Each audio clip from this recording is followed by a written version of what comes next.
Today we are starting the next concept of lesson number 2, plants, structures and their functions. In earlier lecture only we have seen the roots concept. Roots concept, when we root ही concept आपण जेव्हा शिकलो तेव्हा आपण काय आहे कुठलेही मोड आणलेले काही धान्य असे घेतले, त्याला आपण कुठलंही किंवा बी बियाणे जे आपण म्हणतो बी, त्याला मोड आलेली असते. मोड आलेली असते तेव्हा त्याच्यातून 2 पार्ट्स बाहेर पडतात. हा आपला दाणा आणि त्याला काय आहे मोड आलेले कडधान्याला 2 पार्ट्स, एक इकडच्या बाजूने जर ते आपल्याला पेरायचं झालं तर हा जो भाग असतो तो रॅडिकल, जो आपल्याला जमिनीच्या दिशेने तो वाढत जाणार आहे आणि त्याचे रूट्समध्ये कन्वर्जन होणार आहे. रॅडिकल्समध्ये म्हणजेच काय आदिमूळमध्ये त्याचं कन्वर्जन होईल. रॅडिकल म्हणजे आदिमूळ आपण त्याला म्हणतो. तर त्या सगळ्यांमध्ये त्याचं काय ते फाटे फुटत ते वाढत जातं आणि वरचा भाग जो वाढतोय त्याला काय म्हणतात प्ल्युम्यूल, त्याला अंकुर असं म्हटलं जातं. वरच्या दिशेला असलेले हे प्ल्युम्यूल म्हणजेच काय अंकुर जे आहे त्या अंकुराला पुन्हा काय अंकुराचंच पुन्हा पुढे वाढ झाली जी जमिनीच्या वर वाढ होणार आहे त्याला आपण स्टेम म्हणजेच खोड असं म्हणणार. Therefore the stem grows above the soil from the plumule of the sprouting seed. Sprouting म्हणजे मोड आलेल्या कडधान्याचे जे प्ल्युम्यूल बाहेर पडतात त्याच्या सॉइलच्या वर मग त्याचा जो भाग ग्रो होणार आहे त्या ग्रो होणाऱ्या भागाला आपण काय म्हणणार स्टेम म्हणजे खोड असं म्हणणार. त्याच खोड लावतो हे बघा या प्रकारे हे स्टेम काय हळूहळू त्याची ग्रोथ होते. हळूहळू हे स्टेम काय असं ग्रोथ होत जातं, त्याची काय लांबी पण वाढत जाते, तसंच त्याचप्रमाणे त्याची जाडी म्हणजे थिकनेससुद्धा त्याचा वाढत जातो. त्याला आपण बार्क ऑफ द ट्री असं सुद्धा म्हणतो. Okay, bark of the tree असं म्हणत असतो आणि त्याची आपल्याला अशा प्रकारे लांबी आणि जाडी अशी दोन्ही वाढलेली दिसते आणि मग हळूहळू त्याला काय पानं वगैरे फुटत जातात. मग आता हा स्टेम जो आहे therefore as sprout grows the length of the stem gradually increases. Gradually पटापट त्याची वाढ पुढे होत राहते.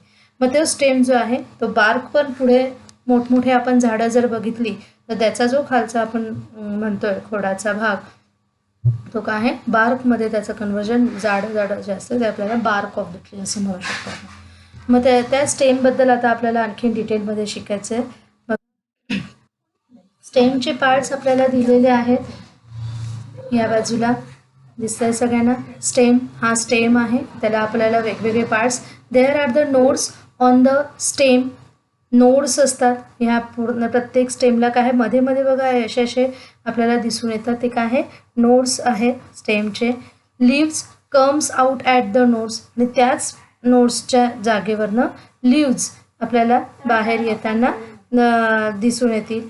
The part of the stem between the two nodes is called an internode. आणि जो पार्ट ह्या 2 नोडच्या मधला जो आपण पार्ट पाहणार आहोत, हा एक नोड आहे, हा एक नोड आहे, पुन्हा इथे पण हा एक नोड दिसतोय, पण ह्या 2 नोड मधला जो मधला पार्ट आहे त्याला काय म्हणायचं आहे इंटरनोड म्हणायचं. आता मराठीत बघितलं तर नोड म्हणजे काय पेरे असं आपण म्हणतात. खोडावर काय आहे पेरे असतात, प्रत्येक ह्या स्टेमवर आपल्याला पेरे असतात आणि त्या पेरेंमध्ये मध्ये जे असतात ते कांडे, यांना काय म्हणायचे ही कांडे असं आपण त्याला म्हणणार आहोत. ओके, मग हे काय आहे पाहिजे तर तुम्ही इथे काय आहे अंडरलाईन करून तुमच्या पुस्तकामध्ये त्याचं मिनिंग लिहून घ्यायचं आहे. पुस्तक सगळेच जण समोर ठेवतातच आहे, त्यामुळे जे मी सांगते आपल्याला नोड्स म्हणजे काय आहे पेरे असं लिहून घ्यायचं आहे आणि इंटर नोड म्हणजे काय आहे तर कांडे असं आपण त्याला म्हणणार आहोत. मग आता खोडाच्या आपण जर बघायला गेलो हे पुन्हा पेरे जिथे असतात बघा, there are the nodes on the stem. Nodes असतात स्टेमवर. Leaves come out at the nodes आणि त्याच नोड्सच्या इथून लिव्स आपल्याला बाहेर फुटत असताना दिसतील. The part of the stem between the 2 nodes is called as the internode आणि 2 नोडच्या मधला पार्ट जो आहे त्याला काय इंटरनोड म्हणायचं आहे. And the tip or the apical end of the stem. Apical म्हणजे अग्रभाग, पुढचा भाग जो आहे end of the stem is called as the bud. म्हणजेच काय आहे हे लीफ आहे आणि त्याचं हे आपण देठ जे म्हणत असतो त्याला ॲपिकल पार्ट, त्याला बड देठ म्हणजे काय इथून त्याला बड यायला स्टार्ट होत आहे, बडिंग आलेलं आहे, त्याला मूळ उपमूळ असं सुटलेलं आहे आणि आणि त्याच्यापासून आपल्याला लीफ तयार झालेले दिसून येतात. ओके, म्हणजे त्याची ही एक फांदी आपल्याला दिसून येईल. एक फांदी घेऊन मग त्याचे आपल्याला हे जर तुम्ही असे वेगवेगळे पार्ट शोधून काढले तर तुम्हाला लक्षात येईल. एखादी फांदी घ्या तुमच्या जवळपास असलेल्या झाडाची, त्यातल्या वेगवेगळे भाग हे शोधायचा प्रयत्न करा. नोट्सचा भाग कसा दिसतो, इथे आकृतीमध्ये दाखवल्याप्रमाणे तो नोट्सचा भाग तिथे बघा. त्याच्यामधला असलेला कांडी म्हणजे आपण इंटरनोड म्हणतोय. नंतर जिथे पान फुटलेलं आहे त्याला बर्ड्स आणि लीव्स हे वेगवेगळे पार्ट्स. पुन्हा तोच बर्ड जेव्हा आहे, हा बर्ड इथे पूर्ण ग्रो झालेला आहे कंप्लीट, पण तो सुरुवातीला अशा प्रकारे दिसतो. हा बर्ड आहे आणि तो काय ग्रोईंग बर्ड, आपल्याला हळूहळू त्याची ग्रोथ झालेली दिसते. तोच बर्ड कंप्लीट जेव्हा काय आहे ग्रोथ होते त्याची, तेव्हा मग त्याला असे आपल्याला लीव्स आलेले दिसून येतात. ओके, आणि मग आपल्याला त्याच्याप्रमाणे वेगवेगळे आपल्या जवळपास जे काही वनस्पती असतील किंवा मग त्या वनस्पतीचा एखादी फांदी तुम्ही काढा आणि त्याच्या वनस्पतींचे जर तुम्ही घेतलं तर त्याचा पेरे म्हणजेच काय आहे आपण म्हणून नोट्स किती त्याची लांबी आहे, रुंदी आहे, कांड्यांची किती लांबी रुंदी आहे, असं आपण तुमच्या जवळपास असलेल्या एखाद्या झाडाबद्दल तुम्ही माहिती घेतली तरी चालणार आहे. जसं इथे आपल्याला सुद्धा पुस्तकामध्ये एक तक्ता दिलेला आहे. तक्ता दिला जसं का शुगर केन किंवा फेन्युग्रीक. शुगर केन म्हणजे काय, ऊस. इथे पाहिजे तर लिहून घ्या. शुगर केन म्हणजे काय आहे, ऊस, आणि फेन्युग्रीक म्हणजे मेथीचं झाड जसं असतं. अजून तुमच्या आता हे 2 एक्झाम्पल दिलेत. बाकी अजून तुमच्या इथं काय पालक असेल, आजूबाजूला काय गुलाबाचं झाड असेल, तुमचं काय जास्वंदीचं झाड असेल, तुळशीचं झाड असेल, तुळस. मग त्याला इंग्लिशमधले शब्द तुम्हाला शोधायचे आहे. तुळसला काय म्हणतात, आता पालकला काय म्हणतात, स्पिनॅच असं म्हटलं जातं. तुळसला तुलसी असंच म्हटलं जातं. ओके, त्यानंतर काय आहे, रोज असं जे काय आहे त्याच्यावर तुम्ही हे करू शकता आणि त्याप्रमाणे त्याची माहिती घेऊ शकता. आणि त्याप्रमाणे त्याची थिकनेस किती आहे नोडची आणि इंटरनोडची ते तुम्हाला नोट डाऊन करायची आणि असा एखादा चार्ट तुम्हाला तुमच्या ह्याच्यात. तुम्हाला जर अगदीच थोडीशी नेटची मदत घ्यायची असेल या बाबतीत तर तुम्हाला ही इथं समोर जी वेबसाईट दिसते त्याच वेबसाईटवर जाऊन तुम्ही त्यांची थिकनेस वगैरे कशी आपल्याला लेंथ मोजायची आहे त्याचा तुम्ही अभ्यास करू शकता. ओके, अशा प्रकारे आपल्याला स्टेम ही कन्सेप्ट आहे, त्याप्रमाणे सगळ्यांनी त्याचा अभ्यास करायचा आहे. Okay student, let us see the next concept, that is the leaf of the plant. Leaf ह्या पार्टबद्दल आता आपण बघूया. तर बघा इथं बाजूला आपल्याला एक लीफचं चित्र दिसतं आहे. त्याच्यातल्या आधी आपण वेगवेगळे पार्ट्स बघून घेऊया. आता अगदी स्टार्टिंगपासून वरूनपासून आपण बघायला गेलो तर हे लीफ ॲपेक्स आहे. ॲपेक्स म्हणजे अगदी वरचं टोक, अग्रभाग जो आपण त्याला म्हणतो, त्याला पर्णाग्र असं सुद्धा म्हटलं जातं. लीफला मराठीमध्ये पर्ण, पान असं म्हटलं जातं, म्हणून पर्णाग्र असं अग्रभाग. त्यानंतर हा बाजूचा पूर्ण कडा म्हणजेच काय, त्याची मार्जिन आहे. लीफची पूर्ण मार्जिन हा कम्प्लीट इथून जर तुम्ही कडा भाग बघितला इथूनपासून पूर्ण लीफला, त्याला काय म्हणतात, लीफ मार्जिन. त्यानंतर ह्या मध्ये ज्या दिसतात आपल्याला रेषा त्याला व्हेन्स असं म्हणतात. जशा आपल्या व्हेन्स असतात, आपल्यालाही आपल्या हातावर बघा ज्या व्हेन्स दिसतात त्याला, तशाच ह्या लीफला आपल्याला ह्या व्हेन्स आहेत. त्यानंतर त्या व्हेन्सला सुद्धा जर तुम्ही आणखीन बघितलं, आणखीन पुन्हा असे फाटे फुटलेले दिसतात, त्याला काय म्हणतात, मिड व्हेन्स म्हणतात. शिरा आणि मध्य शिरा असं म्हणू शकतो. आता हेच तुम्हाला आणखीन क्लिअरली बघायचं असेल तर तुम्ही एक काहींनी केलं सुद्धा असेल किंवा काही नाही, एखादं आपलं पिंपळाचं झाडाचं पान असेल तर ते तुम्ही घ्यायचं आणि तुमच्या एखाद्या पुस्तकामध्ये 2 पानांच्या मध्ये, पुस्तकामध्ये, वहीमध्ये, कशामध्ये असं काही दिवस ठेवून द्या. तर बऱ्याच दिवस झाल्यानंतर ते काय आहे, पान आधी हिरवं असतं, ते थोडंसं पिवळसर दिसायला लागेल, आणखीन काही दिवस ठेवून द्या. मग त्यानंतर काही दिवसांनी तुम्हाला दिसेल त्याचा वरचा भाग, पिवळसर भाग, तो सुद्धा वरचा आपला लेअर निघून गेलं दिसेल, पण अशी जाळी त्याच्यामध्ये दिसेल. ती जाळी म्हणजेच काय आहे, त्या सगळ्या व्हेन्स एकमेकांना कनेक्टेड अशा दिसणार आहे. त्यांचं जाळं, त्या व्हेन्सचं, त्या शिरांचं जाळं तुम्हाला त्याच्यामध्ये स्पष्टपणे दिसेल. काहींनी तसं हे केलेलं पण असेल, काहींनी कोणीतरी केलेलं पाहिलेलं असेल. तर तुम्ही आत्ताही अजून संधी आहे, तुम्हाला पिंपळाचं पान एखादं मिळालं, पिंपळाच्या पानाचंच का बरं, इतर पानांपेक्षा पिंपळाच्या पानांमध्ये ते स्पष्टपणे दिसतं, इतर ह्याच्यामध्ये त्याचा स्पष्टपणा एवढा दिसून येत नाही. लक्षात आलं? त्याच्यामुळे पिंपळाच्या पानामध्ये आपल्याला त्याचा स्पष्टपणा दिसण्यासाठी आपण पिंपळाचंच पान फक्त घेतो. ओके, त्याचप्रमाणे लीफ ब्लेड आहे. लीफ ब्लेड म्हणजे आपण म्हणू शकतो पर्णपत्र आहेत त्यांचे. आपण दोन ह्या शिरांच्या मधला भाग कंप्लीट असा एक असा काढून घेतला, अशी पूर्ण पट्टी म्हटलं तर त्याला लीफ ब्लेड असं म्हणतो. पर्णपत्र असा तुकडे तुकडे आपण त्याचे तुकडे तुकडे करू शकतो. त्यानंतर हा खालचा जो भाग आहे त्याला आपण पेटिओल म्हणणार. त्याचं देठ आहे आपण म्हणता, देठला काय म्हणायचं पेटिओल असं आपल्याला इंग्लिशमध्ये शब्द लक्षात ठेवायचा. देठाला लक्षात काय ठेवायचं आहे पेटिओल. तर पेटिओललाच पुन्हा इथे आपल्याला दिसतंय त्याचा अगदी टोकाचा भाग जिथून त्या स्टेमपासून ते निघालेलं आहे असं आपण म्हटलो आहे. त्या स्टेमचा अगदी सुरुवातीचा भाग बड जे तयार होत आहे त्या ठिकाणीच असे आणखीन दोन सुरुवातीलाच असे पानं आलेली दिसतात. त्याचा आधीचा भाग जो आहे त्याला लीफ बेस म्हणायचा आहे, त्याला पर्णतल असं आपण म्हणू शकतो. आणि त्याच्यानंतर लगेच जर छोटी छोटीशी अशी कोवळी पानं आपल्याला ती दिसतात त्याला स्टिप्यूल असं म्हणायचं. काय म्हणायचं त्याला उपपर्ण म्हणायचं किंवा स्टिप्यूल असं. छोटी छोटी आपल्याला त्याची पर्ण असे दिसून येतात त्याला स्टिप्यूल म्हणजे उपपर्ण असे म्हणायचं आहे. म्हणजे कोवळी कोवळी पानं असतात ती. आता leaves groups from the nodes on a stem. आपण मगाशी ते स्टेम बघितले त्याचे जे नोड्स आपण बघितले, जर आपण बघितले पुन्हा तर काय आहे त्याचा नोडचा भाग जो आहे त्या नोडपासून बड मग नंतर पुढे काय आहे हे लीफ आपल्याला त्या नोड्सपासून नोड्सच्या पुढे लीफ आलेले आपल्याला बघायला मिळाले.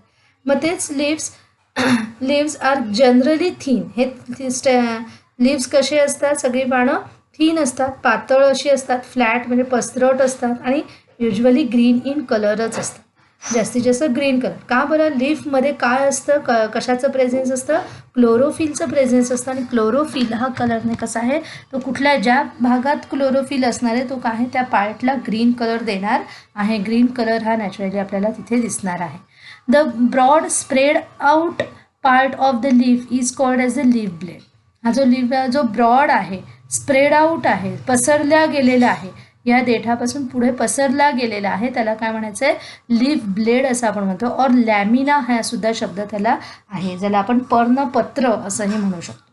And its edge is called as a leaf margin. आणि त्याचा ही पूर्ण कडा ह्याला काय म्हणायचं आहे लीफ मार्जिन. आता हेच लीफ आपल्याला काय आहे तीन प्रकारचे दिसू शकतात.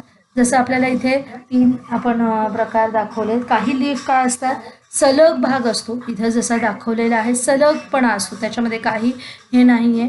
पण काही लीफ तुम्हाला दिसून येतील की जरा दंतेरी असे असतील, जरा काटे त्याचे एजेस अगदी शार्प असतील, टोकदार असतील, त्याला आपण दंतेरी असं म्हणू शकतो. आणि काही काय आहे लो बेड असतील. लो बेड म्हणजे काही त्याला असे आपल्याला तुटक खंडितपणा त्याला दिसतो. तुटक अशी कंप्लीट असा लीफचा पार्ट आहे का हा नाही, मध्ये मध्ये काय झालेलं आपल्याला असा खंड पडलेला दिसतोय.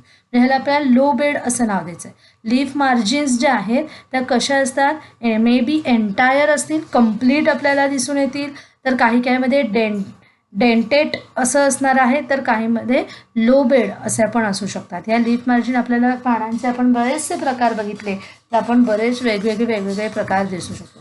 त्याच्यामध्ये हे आपल्याला हा प्रकार लीफ मार्जिनमध्ये जास्तीत जास्त बघायला मिळणार आहे. एंटायर म्हणजे सलगपणा दिसेल, डेंटेड म्हणजे दंतेरी दिसतील किंवा लो बेड म्हणजे खंड असा मध्ये खंडितपणा त्याला दिसणार आहेत. हे तिन्ही शब्द आपल्याला लक्षात ठेवायचे आहेत. ओके. त्यानंतर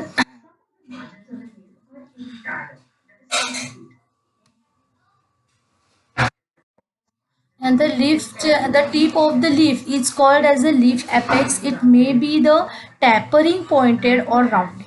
जो टीप आहे लीफचा टीप म्हणजे अगदी वरचा टोक पुढचा टोक जो आपण लीफ ॲपेक्स म्हणतो त्याला काय आहे तो अगदी कसा आहे कॉल्ड द लीफ ॲपेक्स म्हणतो आपण त्याला. It may be the tapering असेल और राउंडेड असेल.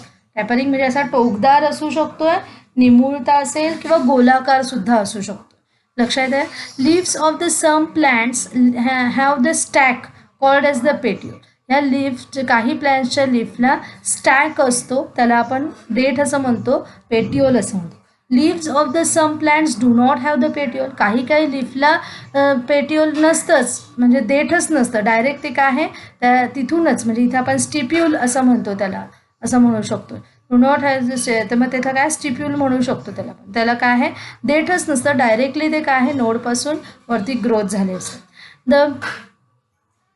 The portion of the leaf attached to the stem is called as the leaf base. जो पोर्शन लीफ बेस स्टेमला अटॅच असतो, ज्या पोर्शनपासून लीफ बेस हा तयार झाला, लीफ मग त्याला पुढे सुटणार आहे, त्याला काय म्हणायचं आहे आपल्याला, तर लीफ बेस असं म्हणायचं आहे. त्या अटॅचमेंटला पोर्शनला, त्या पोर्शनला काय म्हणायचं आहे, leaf base. Small leaf like structures may be the present near the leaf base. त्याचप्रमाणे स्मॉल लीफ लाईक छोटे छोटे पुन्हा कोवळी पानं आलेली असतात, त्याला लीफ बेसला, त्याला आपल्याला काय म्हणायचं आहे, स्टिप्यूल असं म्हणायचं आहे. The leaves of some plant have the single undivided leaf blade and a single midrib. काही काही प्लांट्सच्या लीव्सला काय सिंगल लीफ ब्लेड असतं, पर्णपत्र हा अगदी एकच असतो, तर काही काहींना काय जास्त सुद्धा असू शकतं. अँड अ सिंगल मिडरिब हा आपल्याला अगदी त्याचा मधला सुद्धा भाग आहे थोडासा एकच असू शकतो, त्याला पुन्हा वरती पानं फुटलेली दिसणार नाही. Such leaves are called as the simple leaf. साधी पानं आहेत त्याला आपण म्हणू शकतो सिम्पल लीव्ज, आपण त्यांना साधे पान आहे. साध्या पानांना काय आपल्याला असतं की ज्यांच्यामध्ये एकच मध्यशीर, एकच मिडरिब असणार आहे, आणि अशा पानांना आपल्याला सिम्पल लीव्ज किंवा साधी पानं असं म्हणता येऊ शकतं. तर मग ह्याच्यापेक्षा अजून कोणती पानं ज्याला आपण म्हणू शकतो की, पण आणखीन एक प्रकारचं पान बघूया. बघा इकडे आपल्याला आणखीन एक प्रकारचं पान दिसत आहे. However, the leaf blade of the leaves in some plant is divided into many small parts. बघा पुन्हा त्यांचे लीफ ब्लेड काय आहेत, वेगवेगळ्या पार्ट्समध्ये पुन्हा काय झालेले आहेत, डिव्हाइड झालेले. एकच हे पान आहे का, नाही, पण मध्ये काय झालेलं आहे, ब्रेकिंग झालेलं दिसते आपल्याला, म्हणजेच काय डिव्हिजन झालेलं आहे. Into many small parts like the leaflets. त्याला काय म्हणणार आपण, लिफलेट म्हणजे पर्णिका, लहान लहान पर्णिकांमध्ये त्यांचं काय झालेलं आहे, पर्णिका, ह्या छोट्या छोट्या ज्या आहेत त्याला पर्णिका असं म्हणायचं आहे, किंवा त्याला लिफलेट्स असं म्हणणार. सच लीव्ज आर कॉल्ड. मग अशा प्रकारच्या लीव्जला काय म्हणायचं आहे, तर कंपाऊंड लीव्ज म्हणायचे. काय म्हणायचे, कंपाऊंड लीव्ज. संयुक्त पान आपण मराठीमध्ये म्हणू शकतोय compound leaves. Simple leaf and compound leaf are the two main types of the leaves. आता लीव्सचे कोणते दोन प्रकार लक्षात ठेवायचे, simple leaves and compound leaves. सिम्पल लीव्हमध्ये मिडरिब हा सिंगल असतो, त्याला एकच पर्णपत्र, एकच आपल्याला आपण मिडरिब सिम्पल एकच असणार आहे, आणि त्याच्यामुळे त्याचे काही लिफलेट त्यांचं डिव्हिजन कशाही स्मॉल पार्ट्समध्ये झालेलं नसणार आहे, अशांना काय म्हणायचं, सिम्पल लीफ. आणि कंपाऊंड लीफमध्ये काय आहे, मिडरिबच्या भोवतीच आपल्याला अनेक स्मॉल पार्ट्समध्ये ते डिव्हिजन ऑफ लीफ ब्लेड झालेलं दिसेल, त्याला काय म्हणायचं, कंपाऊंड लीफ म्हणायचं. आणि हे काय आहे, तर हे दोन टाईप्स आपल्याला लीफचे बघायला मिळतात, ज्याला आपण simple leaf and compound leaf असं म्हणणार आहोत. तसंच तुम्हाला आता आणखीन डिस्कस करायचं आहे थोडंसं, आपल्या आजूबाजूला दिसतात तुम्हाला, observe branch of plants like the रोजचं एखादं प्लांट घ्या, नीमचं घ्या, कडुलिंबाचं वगैरे, कोरिएंडर कोथिंबिरीचं घ्या, हिबिस्कस म्हणजेच काय आहे, जास्वंदाचं घ्या. आता हे जे मी सांगते अर्थ ते तुम्ही लगेच पुस्तकामध्ये पाहिजे तर बाजूला लिहून घ्या पेन्सिलने, की जेणेकरून तुम्हाला वाचताना ते लक्षात येणार आहे. In different plants that the arrangement of the leaves on the stem is different. प्रत्येक डिफरंट प्लांट्समध्ये या लीव्हची अरेंजमेंट काय असते, डिफरंट असते. It may be alternate, opposite, rolled, spiral. कशी असू शकते, अल्टरनेट, एकाआड एक अशी पण असेल, बरोबर आहे. हे एक झालं आहे, मग पुन्हा ह्याच भागात इकडच्या बाजूला येत नाही, एकदा इकडं आहे, थोडंसं वर गेलं तर इकडच्या बाजूला, लेफ्ट हँड साईडला, एकदा राईट हँड साईडला, असं अल्टरनेट आपल्याला त्यांची पोझिशन दिसेल. तर काही काही वेळेस अपोजिट, इकडं जशी आले त्याच भागातनं इकडे पण येते, अपोजिट साईडला बरोबर येते. तर काही काही वेळेस रोल्ड येणारे, आणि काही काही वेळेस आपल्याला म्हणजे तसंच पुढे वरती वाढत जाणार आहे. तर काही काही बाजूला वेळेस काय होणार आहे, स्पायरल येणार आहे, वळसा घेत आपल्याला स्पायरल, एकदा इकडे एकदा तिकडे, असं आपल्याला स्पायरल त्याचा आकार झाल्यासारखा दिसू शकतो. आणि त्याचे आकार लीफचं जी काही लांबी रुंदी आहे ती सुद्धा आपल्याला थोडीशी वेगवेगळी त्याच्यामध्ये दिसू शकते. According to the shape leaves are rounded, that is the obovate, palmate, त्यानंतर लॅन्सिलोलेट अँड द काय म्हणू आपण, लिनियर असू शकतो. त्यानंतर काही काही ना काय गोलाकार असेल, हस्ताकार असेल, पामलेट म्हणजे काय, हस्ताकार, हाताच्या आकारासारखा थोडासा. त्यानंतर काय आहे, आपण लॅन्सिओलेट म्हणजे काय आहे, तर तरफदार असं अगदी छान, अगदी उठावदार असं पान आहे. तर काही लिनियर आहे, एक असं एकदम बेस अगदी सपाट असा लिनियर आपल्याला दिसून येऊ शकतो आहे. असे आपल्याला वेगवेगळे त्यांचे किंवा राऊंडेड ॲबोव्हेड आपण म्हणू शकतो, म्हणजे त्या थोडंसं लंबाकार, गोलाकार, लंबाकार, लंब, वर्तुळाकार असं आपल्याला त्यांच्या पानांचा आकार हा वेगवेगळा दिसत असतो.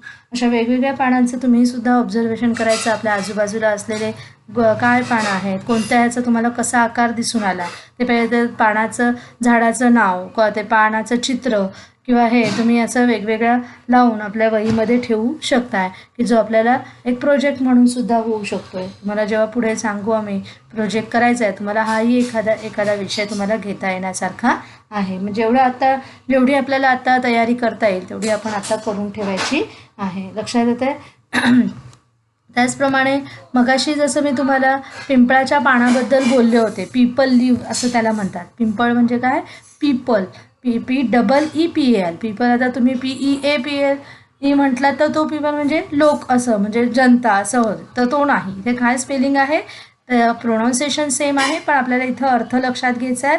PEEPAL, पीपल म्हणजे काय आहे, इथे पिंपळाचं पान असं लक्षात घ्यायचं आहे. आणि PEAPLE, पीपल म्हणजे काय आहे, लोक, जनता, सगळेजण, लोक असं आपण म्हणू शकतो. पण तिथे आपल्याला हा प्रोनाऊन्सिएशन दोघांचं सारखं आहे, पण मिनिंग हे काय आहे, वेगवेगळं आहे. त्यामुळे इथे ह्याचं काही तर तुम्ही अंडरलाईन करून ह्याचं पेन्सिलने लिहून घ्या. पीपल म्हणजे काय आहे, पिंपळाचं पान. अँड द मेज लीफ, मेज म्हणजेच काय, मक्याचं एखादं पान घ्या. ऑब्झर्व देम केअरफुली, दोघांचंही ऑब्झर्वेशन करा कसे आहे, त्यांचे मिड रिप कसे आहेत, डिवाइड झालेत का, सिंपल लीफ आहे, कंपाऊंड लीफ आहे, कसं आहे, राऊंडेड आहे का, आपण म्हणू शकतो त्याचे जे आपण प्रकार बघितले ते आपल्याला त्याच्यामध्ये कोणते त्याच्यामध्ये टाकता येतात. पामलेट आहे, लॅनिस्युलर, हे कोणकोणते त्याच्यामध्ये कॅरेक्टरिस्टिक्स दिसून येतात. स्पायरल आहे, कसे असतात ही पानं, हे आपल्याला ऑब्झर्व केले की तुम्हाला त्याचं काय आहे, लिहिता येऊ शकणार आहे.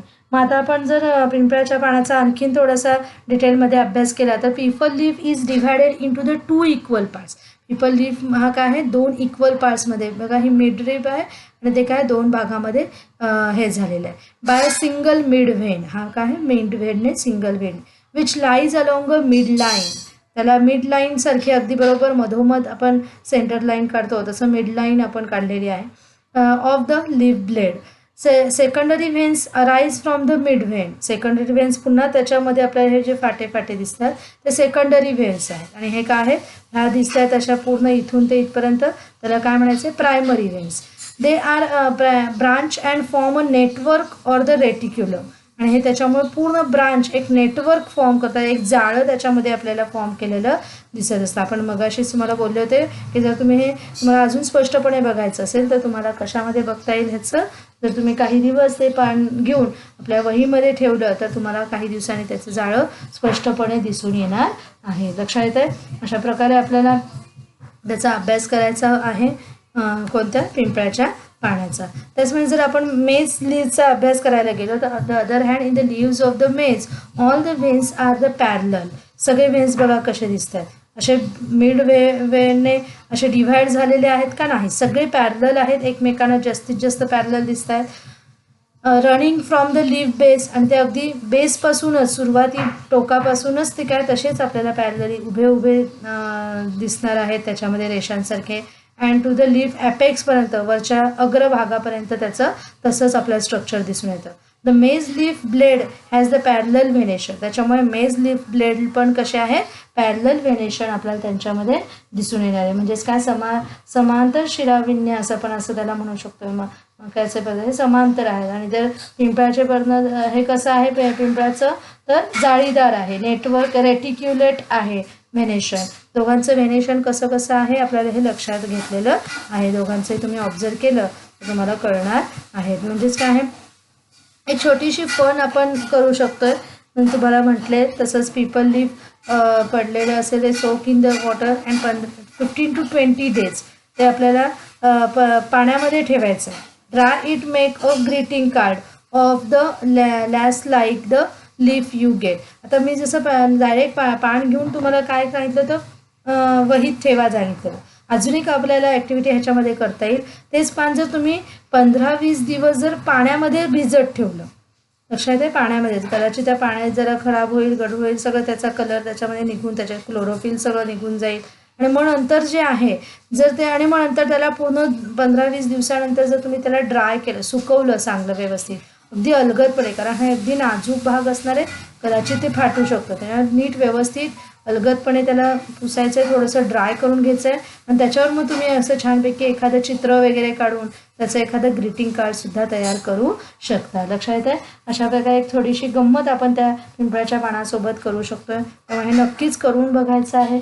तुम्हाला जर तुमचं झालं आहे 15-20 दिवसांनी समजा एखाद्याने केलं तर मला नक्कीच त्याचा फोटो पाठवा, काय तुम्ही त्याच्यावर चित्र काढलेलं आहे. तुम्ही त्याच्यासाठी वॉटर कलर वगैरे यूज करू शकता, जेणेकरून तुम्हाला त्याच्यावर काय आहे छानपैकी ड्रॉइंग करता येणार आहे. आणि तुमच्या एखाद्या प्रिय व्यक्तीला, तुमच्या आईला, बाबांना, फ्रेंड्सला किंवा आपल्या कोणाला आपल्या रिलेटिव्सला तुम्ही हे छानपैकी देऊ शकता. ओके, अशा प्रकारे आपल्याला लीफ ही कन्सेप्ट आपण बघितलेली आहे.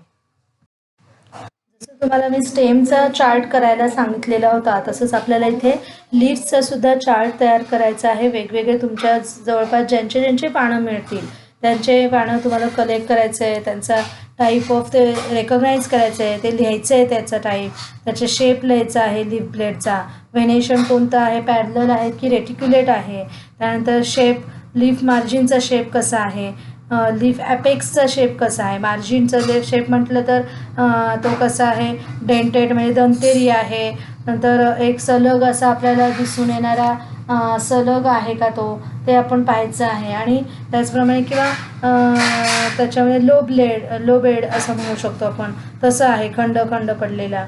त्यानंतर पेटिओल कसे आहे, त्याच्यामध्ये पेटिओल्स आहेत की नाही, त्याला देठ आहे की नाही, पेटिओल म्हणजे काय, देठ आहे की नाही. स्टिप्यूल म्हणजेच काय, पुन्हा त्या देठाच्या आधी छोटे छोटे जी कोवळी पानं आपण म्हटलं होतं ते ती स्टिप्यूल या प्रकारच्या झाडांना प्लांट्सला आहेत की नाही, त्यांचं अरेंजमेंट स्टेमचं कसं झालं आहे, हे सगळे आपल्याला माहिती ह्या टेबलमध्ये तुम्हाला जी मिळतील. आता इथं जी दिली आहे तीच पाहिजे असं नाही, तुमच्या आजूबाजूला जी इझिली तुम्हाला अवेलेबल होतील असे 2-4 तरी ॲटलिस्ट 5 तरी तुम्हाला प्लांट्सची लीफचे आपल्याला तुम्हाला अभ्यास करायचा आहे. आणि अशा प्रकारे हा तक्ता कंप्लीट करायचा आहे.